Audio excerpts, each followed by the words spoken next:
जय श्री हरि। हरे कृष्णा। राधे राधे। हर हर महादेव। श्री शिवाय नमस्तुभ्यम। आप सभी का दिन शुभ और मंगलमय हो। प्रिय श्रोताओं, फाल्गुन मास की मधुर वायु में भक्ति का अमृत घुला है। यह वही पवित्र समय है जब भगवान विष्णु स्वयं अपने भक्तों की पुकार सुनते हैं। आज हम श्रवण करेंगे फाल्गुन मास महात्म्य के 20वें अध्याय की वह दिव्य कथा जिसे सुनने मात्र से मन निर्मल और जीवन मंगलमय हो जाता है। प्रिय श्रोताओं, इस अध्याय में वर्णन आता है कि फाल्गुन मास में किए गए जप तप दान और स्नान का फल अनेक गुना बढ़ जाता है। विशेष रूप से भगवान विष्णु और भगवान शिव की आराधना से मनुष्य के समस्त पाप नष्ट हो जाते हैं और जीवन में मंगलमय परिवर्तन आते हैं। तो आइए कथाओं का शुभारंभ करते हैं गुरु और शिष्य की एक अत्यंत प्रेरणादायक कथा के साथ। जब भी कोई गुरु अपने शिष्य को शिक्षा प्रदान करते हैं, उनके मन में एक सूक्ष्म सा भय हमेशा रहता है कि उनका वह शिष्य उस शिक्षा का सदुपयोग करेगा या दुरुपयोग करेगा, क्योंकि जब भी कोई शिष्य उस शिक्षा का सदुपयोग करता है तो गुरु की ही प्रशंसा होती है, लेकिन यदि वह दुरुपयोग करता है तो लोग गुरु की अवहेलना करते हैं, गुरु को ही दोष देते हैं और उन्हीं को खोजते हैं। और आज की इस कथा में आप जानेंगे कि गुरु महाराज जब अपने शिष्य को पूरी शिक्षा दे देते हैं तब वे बारी बारी से कैसे अपने शिष्यों की परीक्षा भी लेते हैं और अंत में क्या परिणाम निकलता है। एक बार एक प्रतापी संत व्यास जी अपने शिष्यों को आश्रम में पढ़ा रहे थे। उनके बहुत सारे शिष्य थे। व्यास जी प्रतिदिन अपने शिष्यों को नई नई बातें सिखाते थे और ज्ञान तथा ध्यान के गुण भी देते थे। धीरे धीरे समय बीतता गया और सभी शिष्य अपनी विद्या में निपुण हो गए। तब एक दिन संत महाराज ने कहा, अब आप कहीं भी जाकर अपनी आज्ञा की साधना कर सकते हैं और लोगों में अपने ज्ञान का प्रचार भी कर सकते हो। धीरे धीरे सभी शिष्य गुरुजी से आज्ञा लेकर अपने अपने मार्ग पर चले गए। काफी समय बीत जाने के बाद एक दिन संत महाराज ने सोचा कि मेरे शिष्यों को गए हुए काफी समय हो गया है, तो क्यों न चलकर उनकी परीक्षा ली जाए, कहीं वे मेरी दी गई शिक्षा का दुरुपयोग तो नहीं कर रहे हैं। इस प्रकार संत महाराज जी अपने आश्रम से अपने शिष्यों को ढूंढने निकल पड़े और बारी बारी से सभी से मिले। मिलने पर संत महाराज ने पाया कि सभी शिष्य सही दिशा में कार्य कर रहे हैं, लेकिन एक शिष्य अभी बाकी था। उसके विषय में संत महाराज जी को पता चला कि उसने अपना घर त्याग दिया है और जंगल में एक संन्यास आश्रम खोल दिया है। वह अत्यंत कठोर जप तप और साधना में लीन है। यह बात सुनकर संत महाराज जी बहुत प्रसन्न हुए और उसे मिलने के लिए जंगल की ओर चल पड़े। जंगल में शाम का समय था। तब एक बहुत सी सुंदर महिला पायल की छमछम करती हुई आश्रम में आई। वह देखने लगी कि बाबा जी आंखें मूंद भक्ति में लीन बैठे हैं। तब वह सुंदर महिला बाबा के और पास गई और अपनी चूड़ियां और पायल खनखनाने लगी। छमछम की आवाज सुनकर जब बाबा ने आंखें खोली तो देखा कि सामने एक अत्यंत सुंदर स्त्री खड़ी है। वह सुंदर स्त्री हाथ जोड़कर विनम्र स्वर में बोली, महाराज, मैं बड़ी परेशानी में हूँ। मैं अपनी सहेलियों के साथ मेला देखने आई थी। रास्ते में इतनी भयंकर आंधी और वर्षा आई कि हम सब एक दूसरे से बिछड़ गए हैं। ना जाने कौन किधर चला गया। अब तो अंधेरा भी होने लगा है और मैं भटकती हुई इस घनघोर जंगल में आ गई। कृपा करके महाराज आज की रात मुझे अपनी कुटिया में ही बिताने दे। आपकी बड़ी कृपा होगी। तब बाबा जी बोले, अरे बावली, ना यहाँ कोई गांव है ना धर्मशाला, यह तो घना बियाबान जंगल है। यहाँ तो बस मेरी एक ही कुटिया है। इसमें केवल संत फकीरों का ही आसन लगता है। हम यहाँ भजन करते हैं, माला जपते हैं और अपने शरीर की साधना करते हैं। यहाँ औरतों का कोई काम नहीं। तू कहीं और जाकर अपना ठिकाना देख। तब वह स्त्री करुण स्वर में बोली, महाराज, अब तो रात भी होने लगी है। मैं अकेली अबला नारी कहाँ जाऊंगी। मुझे बस आज की रात रुकने दो। सुबह होते ही मैं अपने रास्ते चली जाऊंगी। बाबा ने मन में ही मन कुछ विचार किया और फिर बोले, अच्छा एक काम करो, मेरी आसन और माला बाहर लाकर रखो। तुम कुटिया के अंदर जाकर सो जाओ और सुबह तक बाहर मत निकलना। अंदर से कुंडी लगा लेना और सुनो, मैं बार बार कह रहा हूँ, रात को बाहर मत निकलना, क्योंकि मेरी भक्ति में बाधा होती है। वह स्त्री बोली, ठीक है महाराज। अब संत महाराज बाहर बैठकर अपने ध्यान भजन और जप तप में लीन हो गई। वह स्त्री अंदर से कुंडी लगाकर सो गई। आधी रात तक बाबा जी भजन ध्यान और तपस्या करते रहे, लेकिन अचानक आधी रात को बाबा जी के मन में उस स्त्री का विचार आने लगा। धीरे धीरे उनके मन में विकार और कपट प्रवेश करने लगा। उनके कदम स्वयं ही कुटिया की ओर बढ़ने लगे। वह दरवाजे के पास जाकर दरवाजा खटखटाने लगे, लेकिन बहुत देर तक दरवाजा खटखटाने पर भी उस स्त्री ने दरवाजा नहीं खोला। अब बाबा को क्रोध आने लगा। क्रोध में आकर वह कभी हथौड़े से कभी डंडे से दरवाजा तोड़ने लगे। बहुत देर तक प्रयास करने के बाद आखिरकार दरवाजा टूट गया। रात का समय था और कुटिया में घना अंधेरा छाया हुआ था। बाबा ने इधर उधर टटोल कर एक दिया ढूंढा और उसे जला दिया। जैसे ही अंधेरी कुटिया में दिए की रोशनी फैली, बाबा ने देखा कि वहां एक बहुत बड़ी बड़ी दाढ़ी मूछों वाला विशाल जटाधारी महाराज आंखें मूंद कर माला फेर रहे थे। अब तो वह कपटी बाबा महाराज को देखकर पूरी तरह हैरान और सन्न रह गए। उसे समझ ही नहीं आया कि यह क्या हो गया। यह जटाओं वाले महाराज कोई और नहीं बल्कि स्वयं महात्मा जी ही एक महिला के रूप में अपने चेले की परीक्षा लेने आए थे। जैसे ही यह रहस्य खुला, वह शीशे भीतर से टूट गया। इस प्रकार गुरुजी का वह शिष्य अपने गुरु द्वारा ली गई परीक्षा में हमेशा हमेशा के लिए असफल हो गया। यह पूरी तरह हम पर भी निर्भर करता है कि हम अपने गुरु द्वारा दी गई शिक्षा का किस तरह उपयोग करते हैं। क्या हम उसे अच्छे कार्यों में लगाते हैं या फिर बुरे कामों में व्यर्थ कर देते हैं। यह थी आज की प्रेरणादायक कहानी। अब सुनिए फाल्गुन मास महात्म्य का आज का पावन अध्याय। श्री मार्कंडेय ऋषि कहते हैं, हे राजन, पवित्र नर्मदा नदी के उत्तर दिशा में अनंतपुर नामक एक दिव्य स्थान है।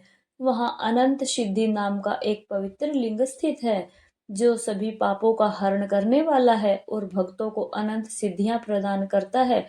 उसी अनंतपुर में वैष्णव तीर्थ, कुएं तीर्थ, धन तीर्थ, मणिभद्र तीर्थ और यज्ञ तीर्थ स्थित हैं। यह सभी तीर्थ अत्यंत पवित्र, समस्त लोकों में प्रसिद्ध, मनवांछित फल देने वाले और मोक्ष प्रदान करने वाले माने गए हैं। वह महान ऋषियों के पवित्र आश्रम भी हैं, जो देवताओं द्वारा पूजनीय और अत्यंत शुभ माने जाते हैं। उस पवित्र भूमि पर सावर्ण, कौशिक, अगम, शाकल, कुशाकर्ण, शरभ, अग्निगर्भ और अनेक श्रेष्ठ व्रतों का पालन करने वाले महर्षि निवास करते थे। वह सभी कठोर तपस्या करके इस नर्मदा तीर्थ के प्रभाव से स्वर्ग लोक को प्राप्त हुए। ऋषियों ने श्रेष्ठ वाल्मीकि जी ने भी इसी तीर्थ के प्रभाव से ब्रह्मा तेज से संपन्न दिव्य शरीर प्राप्त किया था। इक्ष्वाकु, दिलीप, नहुस, वेणु, राजा ययाति, अजपा और है सहित अनेक महान राजाओं ने भी अनंतपुर में निवास किया। इस अनंतपुर क्षेत्र में ही नर्मदा तट पर भगवान महेश्वर विराजमान हैं। उन भगवान महेश्वर का विधि पूर्वक पूजन करके वे सभी राजा स्वर्ग लोक को प्राप्त हुए। परियहत पर्वत से पश्चिम दिशा में जहाँ तक अनंतपुर का क्षेत्र फैला है, वह संपूर्ण भूमि अत्यंत शुभ मानी गई है। इस क्षेत्र में यदि किसी की मृत्यु हो जाए, चाहे वह दान और धर्म से रहित ही क्यों ना हो, तब भी वह 14 इंद्रियों के समान स्वर्ग लोक में प्रतिष्ठा प्राप्त करता है। इसके बाद दीपेश्वर नामक एक और तीर्थ है, जिसे व्यास तीर्थ भी कहा जाता है। वहां स्नान करने से मनुष्य को अश्वमेघ यज्ञ समान पुण्य फल प्राप्त होता है। यह तीर्थ इच्छा के अनुसार उत्तम फल देने वाला है और अत्यंत श्रेष्ठ माना गया है। जो व्यक्ति कार्तिक मास के कृष्ण पक्ष की चतुर्दशी तिथि को उपवास रखकर अपने इंद्रिय को संयम में रखते हुए वह भगवान शिव का अभिषेक करता है, वह सभी पापों से मुक्त होकर रुद्रलोक में सम्मानित स्थान प्राप्त करता है। ब्रह्मा आदि संपूर्ण देवता और तपस्वी ऋषि इस व्यास तीर्थ में जाकर भवित आत्मा भगवान शंकर की स्तुति किया करते हैं। अन्य सिद्ध गंधर्व, किन्नर और नाग आदि भी नाना प्रकार के स्रोतों से भगवान शंकर की महिमा का गुणगान करते हैं। जिनके हाथों में अपार शक्ति है, जिनके समान शक्तिशाली और वीर दूसरा कोई नहीं, जो समस्त देवताओं द्वारा पूजित और आराधित हैं, वे देवश्रेष्ठ भगवान भूतनाथ हैं।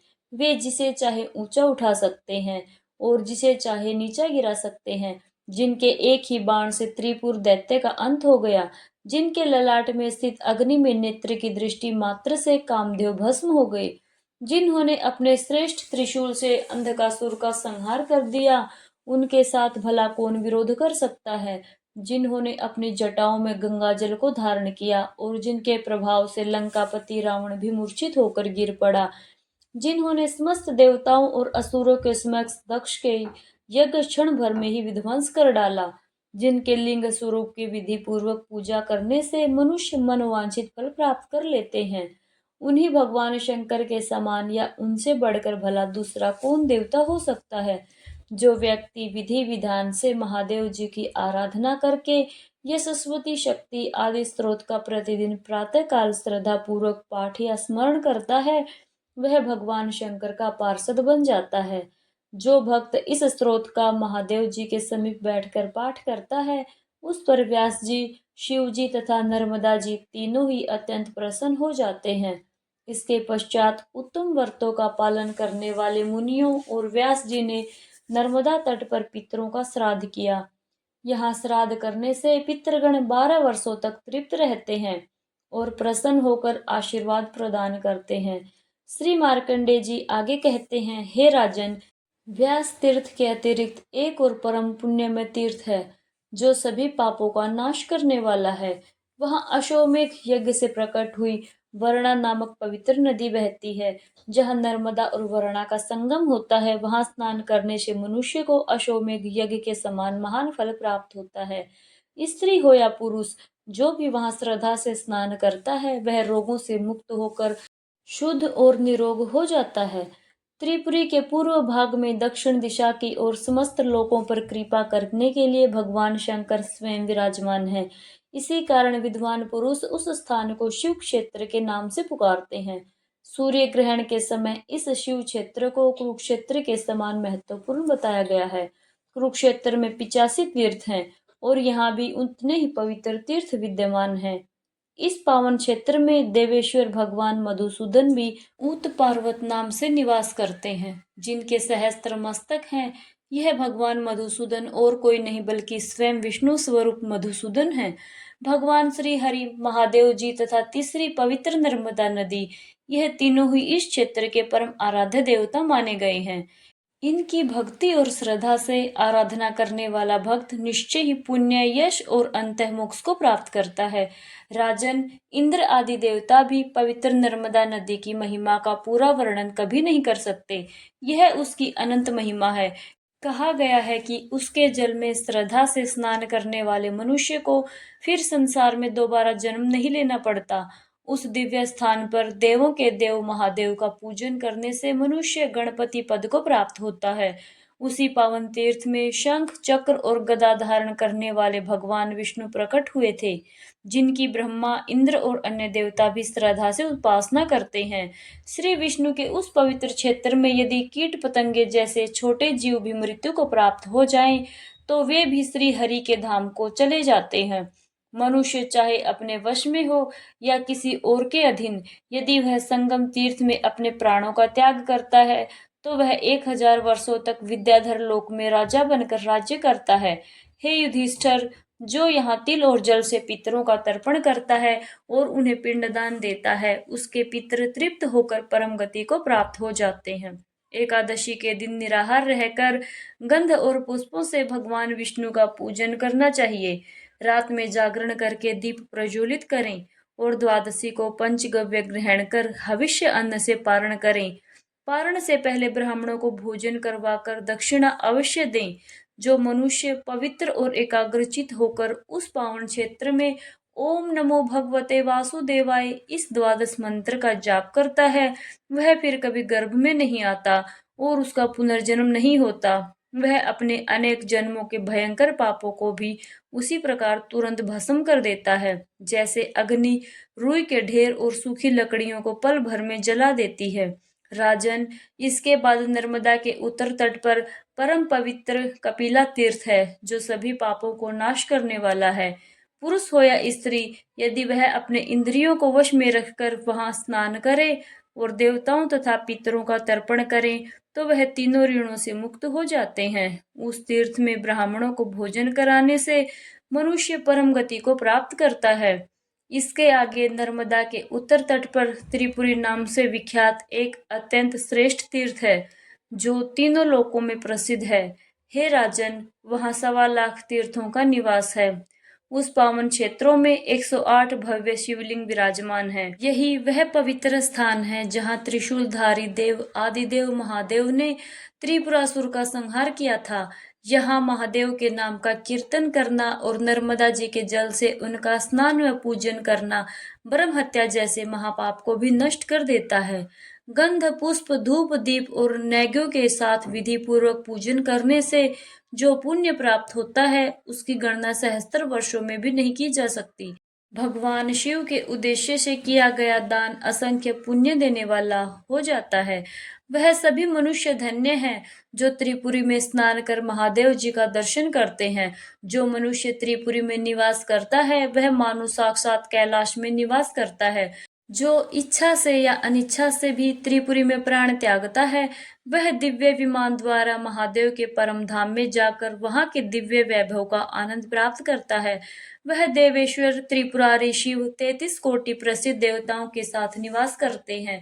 इसलिए उस पवित्र त्रिपुरी क्षेत्र को शिव क्षेत्र कहा गया है। उसकी लंबाई और चौड़ाई 2 कोस तक विस्तृत है और इस पवित्र सीमा के भीतर जिनकी मृत्यु होती है वह शुभ गति को प्राप्त करते हैं। यहीं पर सभी सिद्धियों को देने वाले गोकर्ण महादेव, वटेश्वर, सिद्धलिंग मोचन, ब्रह्मेश्वर, अमरेश्वर, यजेश, अग्निगर्भ, गायत्री लिंग, सावित्री लिंग तथा रोहिणी तीर्थ आदि स्थित हैं।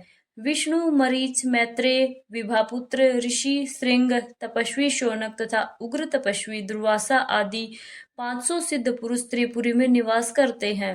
इस पुरी की महिमा की स्तुति तो सहस्त्र वर्षों में भी पूर्ण नहीं की जा सकती। जिस मनवंत्र में कपिल मुनि का अवतार हुआ था उस काल में स्वयंभू मनवंत्र के समय अयोध्यापुरी में महायशस्वी मनु नामक चक्रवर्ती राजा हुए। उनका जन्म सूर्यवंश में हुआ था। उन्होंने भगवान शंकर और श्री विष्णु की आराधना कर अयोध्यापुरी को प्राप्त किया था। जैसे कुबेर की अलकापुरी प्रसिद्ध है और देवराज इंद्र की अमरावतीपुरी अत्यंत मनोहर मानी जाती है, वैसे ही अयोध्या भी अत्यंत शोभा और वैभव से संपन्न थी। वहां निवास करते हुए महाराज मनु 7 द्वीप, 9 खंड, पर्वत, वन और कानन सहित संपूर्ण पृथ्वी का धर्म पूर्वक पालन करते थे। एक दिन पूर्णिमा की रात्रि में एक पहर रात बीत जाने पर राजा के कानों में आकाश में विचरते दिव्य विमानों की घंटियों की मधुर ध्वनि सुनाई दी। संगीत और वाक की स्वर लहरियां भी गूंज रही थी। यह अद्भुत दृश्य और ध्वनि सुनकर राजा अत्यंत आश्चर्यचकित हो गए। वे मन ही मन विचार करने लगे, यह विमान किसके हैं जो मेरे ही महल के ऊपर आकर ठहरे हुए हैं। इतना साहस भरा कार्य भला कौन कर सकता है। ऐसे ही चिंतन करते करते उनकी वह रात्रि व्यतीत हो गई। प्रातःकाल सूर्य उदय होने पर नित्य कर्मों का अनुष्ठान पूर्ण करके राजश्री मुनि ने वशिष्ठ मुनि से विनम्रता पूर्वक पूछा, हे महामुनि, यह मेरे महल के ऊपर किसके विमान है? यह किस कर्म का फल है? किस दान और नियम के पालन से ऐसा दिव्य पद प्राप्त होता है? क्षत्रिय कुल में जन्म लेकर जो पृथ्वी का शासन करता है वह यज्ञों का अनुष्ठान कर अपने माता पिता के कुल को स्वर्ग लोक तक पहुंचाता है। वास्तव में तो उसी राजा का जन्म लेना सच में सार्थक होता है जिसके शासन में इस भूमंडल पर किसी प्रकार का कोई पाप कर्म होने ही ना पाए। दूसरे लोग तो केवल अपने माता पिता को कलेश देने और दुख पहुंचाने के लिए ही उनके पुत्र रूप में जन्म ग्रहण करते हैं। राजा मनु के ऐसा कहने पर वशिष्ठ जी कहने लगे, हे महाभाग, सज्जन पुरुष कभी भी अपनी प्रशंसा नहीं करते, क्योंकि ऐसा करने से धर्म की हानि होती है। नर्मदा के पावन तट पर त्रिपुरी नाम से विख्यात एक महान तीर्थ है। वहां जिन लोगों ने यज्ञ दान और होम आदि सत्कर्म किए हैं उन्हीं के दिव्य विमान पर उस तीर्थ के ऊपर खड़े दिखाई देते हैं। महाराज, एकमात्र नर्मदा देवी ही ऐसी है जिन्होंने समस्त पापियों और दुराचारियों को भी स्वर्ग लोक तक पहुंचाया है। संसार रूपी समुद्र में डूबे हुए पाप से दूषित मन वाले जीवों को भी स्वर्ग लोक में पहुंचाने के लिए यह नर्मदा नदी मानो स्वयं एक दिव्य विमान के समान है। हे महाभाग, श्री ब्रह्मा विष्णु और महादेव जी को छोड़कर दूसरा कोई भी एक मुख वाला पुरुष नर्मदा नदी के पुण्य का पूर्ण वर्णन कभी नहीं कर सकता। नर्मदा नदी के तट पर किए गए तप, दान और सत्कर्म के पुण्य की भी कोई गणना नहीं कर सकता। जम्बू द्वीप में जितने भी तीर्थ और समुद्र हैं उनमें से कोई भी नर्मदा नदी की बराबरी नहीं कर सकता। पुण्य क्षेत्र में किया हुआ पाप ब्रजलेप के समान दृढ़ हो जाता है। यही बात धर्म के लिए भी है। वह किया हुआ धर्म भी अक्षय और अनंत फल देने वाला होता है। यह जीवन चंचल है, क्षणभंगुर है, इसलिए मनुष्य को कभी पाप नहीं करना चाहिए। राजा मनु ने जब नर्मदा जी के इस पवित्र सुयस का वर्णन सुना, तब उन्होंने अपने मंत्रियों, सभासदों और सेवकों को आज्ञा दी, तुम सब लोग राज्य की सामग्री लेकर शीघ्र ही नर्मदा जी की यात्रा पर निकलो। इस पवित्र कार्य में बिल्कुल भी देर नहीं होनी चाहिए। इसके बाद राजा वेदवता ब्राह्मणों के साथ देव और दानवों द्वारा वंदित त्रिपुरी को गए। वहां रानियों और समस्त परिवार सहित नर्मदा जी के पवित्र जल का दर्शन करके वे जन्म जन्मांतर के पापों से मुक्त हो गई। उस तीर्थ में विधि पूर्वक स्नान करने के बाद देवताओं और पितरों का तर्पण किया गया। फिर राजा ने चंदन और पुष्प आदि से महादेव जी की श्रद्धा भक्ति से पूजा की। नर्मदा नदी के तट पर 10 योजन का विशाल यज्ञ मंडप बनवाया गया। उत्तम व्रत का पालन करने वाले, यज्ञ कर्म में कुशल, चारों विद्याओं के ज्ञाता तथा वैदज्ञ महर्षि और ब्राह्मण उस महान यज्ञ के लिए आमंत्रित किए गए। जैसे पुष्कर तीर्थ ब्रह्मा, विष्णु और शिव जी इन तीनों देवताओं का स्वरूप माना जाता है, ठीक उसी प्रकार यह त्रिपुरी तीर्थ भी है। वहां राजा के परम पवित्र अश्वमेघ यज्ञ का शुभारंभ हुआ। उस यज्ञ में संपूर्ण देवताओं का विधिवत आह्वान किया गया। देवराज इंद्र भी स्वयं पधारे थे। मनु ने अग्रपाग, मधुपर्क और विविध उपहार देकर सभी देवताओं को संतुष्ट किया। वेद युक्त विधि के अनुसार यज्ञ का कार्य पूर्ण रूप से संपन्न हुआ। ब्राह्मणों को उनके वैभव के अनुसार दक्षिणा देकर प्रसन्न किया गया। देवता, पितृ और मनुष्य सभी तृप्त होकर परम गति को प्राप्त हो गए। श्री ब्रह्मा, विष्णु और शिव जी राजा को आशीर्वाद और वरदान देकर अपने अपने लोक को प्रस्थान कर गए। इस पावन तीर्थ में किया हुआ तप और दान सब कुछ अक्षय और अनंत फल देने वाला होता है। इस प्रकार महातेजस्वी महाराज मनु का यज्ञ पूर्ण हुआ।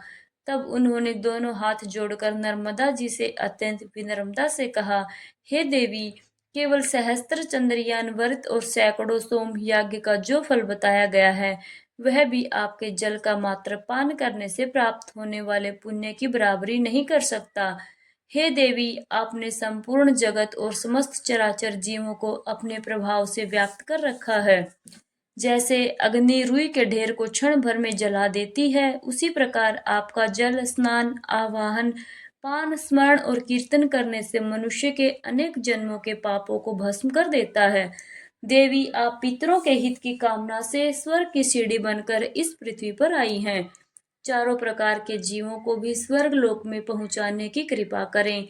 हे नर्मदे, इस लोक में जितनी भी नदियां और नाना प्रकार के तीर्थ हैं, उन सब की जननी आप ही हैं। आप पितरों का उद्धार करने वाली पराशक्ति हैं। जैसे सूर्य और चंद्रमा का प्रकाश सब जीवों पर समान रूप से पड़ता है, बादल अन्न के पौधों और घास पर एक समान वर्षा करते हैं, उसी प्रकार आप संपूर्ण विश्व पर समान स्नेह करने वाली गौरवमय माता हैं। हे सुबह श्री ब्रह्मा और बृहस्पति जी भी सहस्त्र वर्षों तक प्रयास करें, तभी आपके गुणों का पूर्ण वर्णन करने में समर्थ नहीं हो सकते। अमित तेजस्वी मनु के द्वारा की गई इस अद्भुत स्तुति को सुनकर परम सौभाग्यशाली नर्मदा देवी प्रसन्न होकर बोली, हे महाभाग, मैं अत्यंत प्रसन्न हूँ। तुम कोई मनोवांछित वर मांगो। महादेवी नर्मदा जी को नमस्कार करके राजा ने अत्यंत श्रद्धा से कहा, हे देवी, आप संपूर्ण जगत को पवित्र करें और अयोध्या प्रदेश में भी अनेक नदियां प्रकट हों। देवलोक में गंगा आदि अनेक पवित्र नदियां बहती हैं। ऐसा सुना गया है, वे सब इस भूलोक में किसी न किसी प्रकार अवतरित हो जाएं। ऐसा उपाय कीजिए। यह सुनकर नर्मदा जी बोली, हे राजन, त्रेता युग के प्रथम भाग में तुम्हारे कुल में भगीरथ नाम से विख्यात एक राजा उत्पन्न होंगे। वे इस पृथ्वी पर गंगा जी को लेकर आएंगे। त्रेता के दूसरे भाग में इस भारतवर्ष में कालिंदी, सरस्वती, सरयू तथा महाभागा, गंडकी आदि नदियां भी प्रकट होंगी। तुम्हारे वंश में उत्पन्न भागीरथ के नाम पर श्रेष्ठ सरिता गंगा जी भागीरथी कहलाएंगी। भागीरथी के समान उनका दूसरा नाम जानवी भी होगा। यह सारी नदियां कन्याद्वीप में प्रसिद्धि प्राप्त करेंगी। जय भोलेनाथ, हर हर महादेव, श्री शिवाय नमस्तुभ्यम। आज के अध्याय में बस इतना ही। आगे का वर्णन सुनेंगे आगे आने वाले अध्यायों में।